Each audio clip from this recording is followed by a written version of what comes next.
नमस्कार दोस्तों, कैसे हैं आप? आई होप आप अच्छे होंगे। तो आज हम पढ़ेंगे जेंडर। जेंडर क्या है? ठीक है, जेंडर के टाइप क्या होते हैं। तो नाउन ऑफ जेंडर मतलब जो है हमारे नाउन यानी कि संज्ञा के जेंडर क्या है। आप संज्ञा तो आप जानते हैं कि संज्ञा क्या है। संज्ञा मतलब अगर किसी का नाम है तो वह नाउन है। Name is equal to noun. मैंने संज्ञा के ऊपर वीडियो बना रखी है।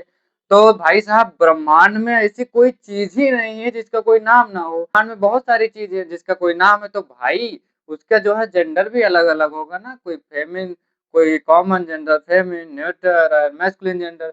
तब उसको हम कैटेगराइज करते हैं चार भागों में। कौन कौन से? ये हमारे चार भागों में कैटेगराइज किया गया। मैस्कुलिन जेंडर, फेमिनिन जेंडर और कॉमन जेंडर और न्यूट्रल जेंडर। अब ये क्या होते हैं इसको हम देख लेते हैं।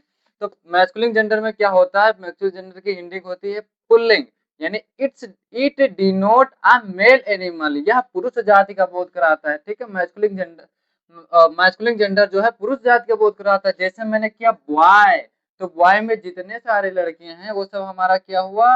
ये सब आएंगे एक जाति का बोध करा रहे हैं ना, पुरुष जाति का। किंग यानी कि राजा, ये किसका बोध करा रहे हैं? पुरुष जाति का। फादर यानी पिता, कौन सी जाति का बोध करा रहे हैं? पुरुष जाति का बोध करा रहे हैं। मैन आदमी, पुरुष जाति का बोध करा रहे हैं। लायन ये भी हमारा एक जाति का ही बोध करा रहे हैं, यानी कि वो कहीं ना कहीं पुल्लिंग है। ठीक है, तो boy, king, father, man, lion ये सब हमारे कौन हो गए? पुल्लिंग। पुल्लिंग में क्या होगा? किसी एक पुरुष जाति का बोध होगा, मतलब पुरुष जाति का जहां भी बोध होगा वो हमारा पुल्लिंग होगा।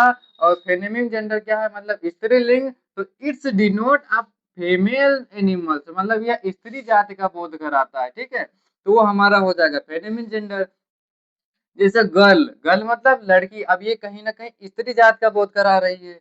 क्वीन मतलब रानी, स्त्री जात का बोध करा रही है। मदर मतलब माता जी, ये हमारी स्त्री जात का बोध करा रही है। ओमेन मतलब औरत, स्त्री जात का बोध करा रही है। तो यहाँ की जो मैंने लाइन पढ़ी ये कहीं ना कहीं पुरुष जात की, कहीं सब में पुरुष जात का बोध हो रहा है, तो ये हमारा हो गया पुल्लिंग। और स्त्रीलिंग में गर्ल, क्वीन, मदर, ओमेन ये सब हमारा स्त्री जात का बोध करा रही है, तो ये हमारा हो गया फेमिनिन जेंडर। ठीक है, स्त्रीलिंग। अब फिर बात करते हैं उभय लिंग यानी कि कॉमन जेंडर क्या है। उभय लिंग में होगा it's denote neither a male और अ फीमेल। या तो ये पुरुष जात का बोध कराएगा या फिर क्या कराएगा?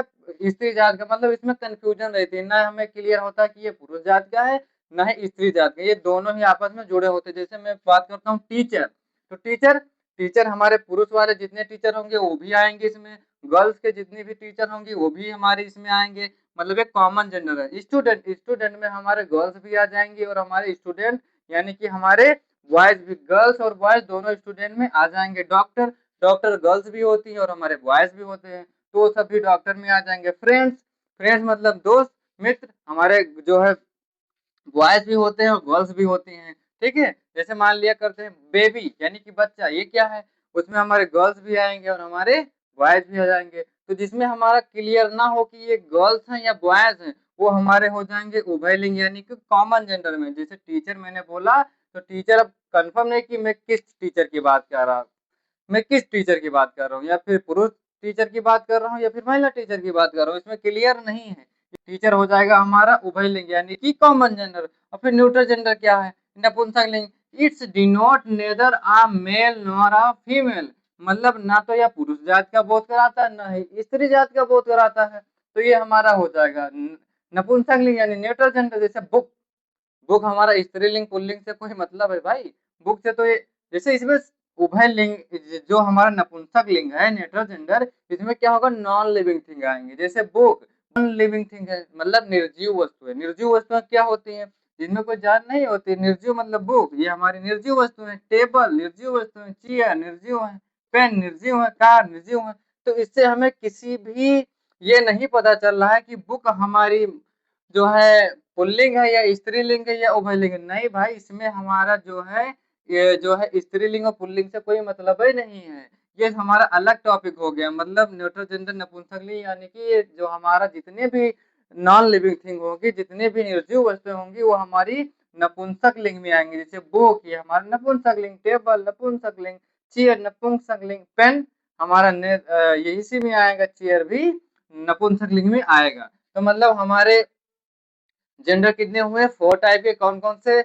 मैस्कुलिन, फेमिनिन और कॉमन और न्यूट्रल जेंडर। अब मैस्कुलिन क्या होंगे? जहां पर पूरे पुरुष जाति का बोध होगा वो क्या होगा? हमारा मैस्कुलिन जेंडर। फेमिनिन का होगा फेमिनिन में होगा जितनी भी स्त्रियां जात का बोध होगी उसमें क्या होगा, फेमिनिन जेंडर होगा। फिर कॉमन जेंडर क्या होगा, कॉमन जेंडर में हमारा कंफर्म नहीं होगा कि वो लड़का है या फिर लड़की, मतलब ना स्त्री जात का बोध होगा, मतलब स्त्री जात का भी बोध होगा और पुरुष जात का। मैंने बोला कि डॉक्टर, डॉक्टर क्या, डॉक्टर तो हमारे स्त्री भी होते हैं, जेंट्स भी, लेडीज भी होती हैं, लेकिन मैंने यहाँ पर अलग इसको हम कर ही नहीं सकते भाई, दोनों इसमें आ गए। मैंने कहा टीचर, टीचर में लेडीज स्टाफ भी आ गया और हमारा जेंट्स स्टाफ भी आ गया, तो इसमें हमारा क्लियर नहीं है, इसलिए हमारा हो जाएगा कॉमन जेंडर। अब बात करते हैं नेचर जेंडर यानी कि नपुंसक लिंग क्या होता है। नपुंसक लिंग ना हमारा स्त्री जात का बोध कराता है ना हमारा पुरुष जात का बोध कराता है। वह क्या कराता है, वह इन दोनों को छोड़कर हमारी जितनी नॉन लिविंग थिंग होती है, मतलब निर्जीव वस्तुएं होती हैं, वो सब हमारा नपुंसक लिंग में आ जाता है। जैसे ये क्या है, मार्कर, तो मार्कर हमारा क्या आ जाएगा, नपुंसक लिंग में आएगा।